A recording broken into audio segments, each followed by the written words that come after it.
I'm Fiona McAllister and welcome to my channel Style by Fiona, where I teach you to use fashion psychology to increase your joy and power with your clothing and your life. Today I'm going to introduce you to the concept of fashion trauma. Of course, we've all experienced some fashion faux pas where you wore the wrong style of clothes to a party or didn't match the dress code on the invitation or something like that.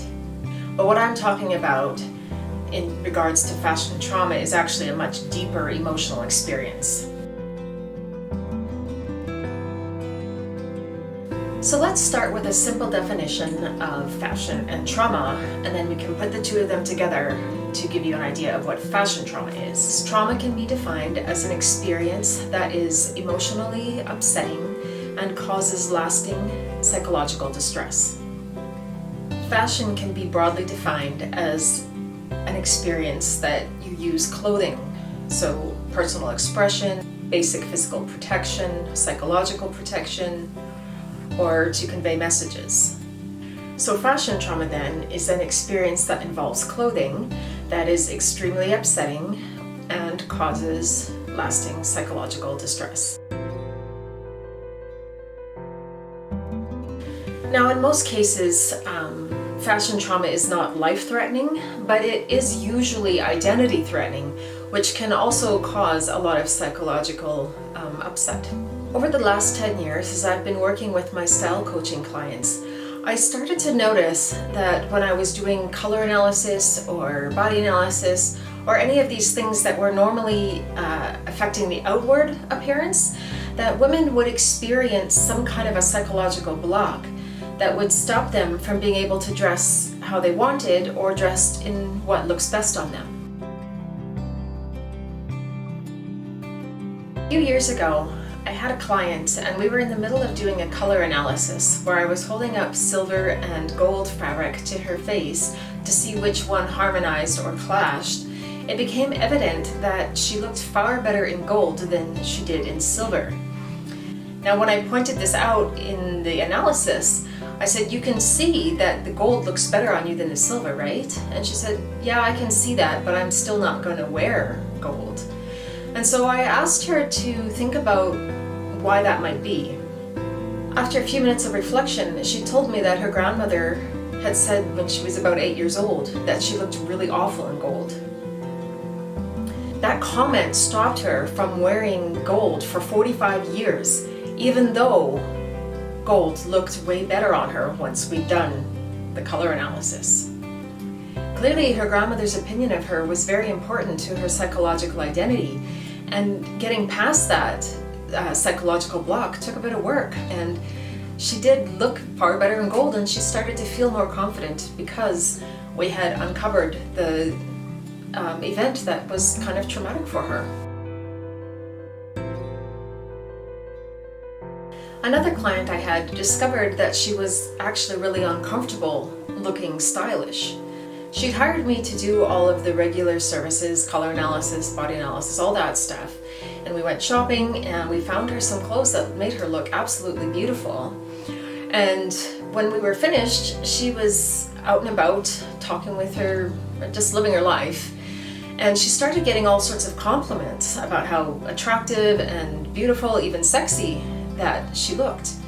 So I saw her several months later, just in passing at the grocery store or whatever, and she looked pretty well the same as before I had worked with her. And I said, "Did I do something wrong?" And she was open enough to tell me, "No, you did everything right. The problem was that she was not comfortable being in the spotlight, and she was not comfortable having people use the words sexy or attractive or beautiful applied to herself." In a perfect world, I would have liked to have worked with her on those psychological blocks to help her move past them so she could feel comfortable being confident and feeling beautiful. But for her, that just wasn't a place where she was at that time. So she chose to dress in a way that would not draw attention to herself because the compliments of being called attractive or beautiful were actually causing her psychological distress. In a broader sense, the fashion industry or certain regional or religious subcultures dictate the way that women's bodies are supposed to look or the types of clothing that we are supposed to wear.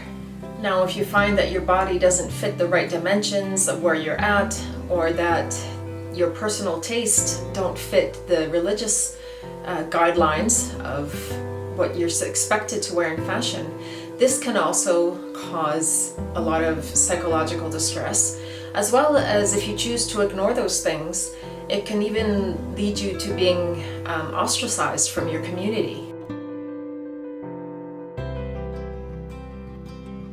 Now, if you're watching this video with young kids around, please pause it and come back at a time when they're not going to hear this, because this next example is a very sensitive topic of how trauma can affect your fashion choices or your ability to use fashion positively. In the most extreme example, fashion trauma involves situations where personal harm or even death can interrupt your ability to use fashion positively in your life. So let's say you're preparing for a date on Saturday night and you choose one of your favorite dresses and your favorite shoes, and the date turns sour and you end up getting sexually assaulted. Now, chances are that you are not likely to be able to wear that dress again or those shoes again because of the experience that happened while you were wearing them. In another example from my personal life, after my mom died many years ago, for a long time I wasn't able to wear clothing that reminded me of her because it was too painful.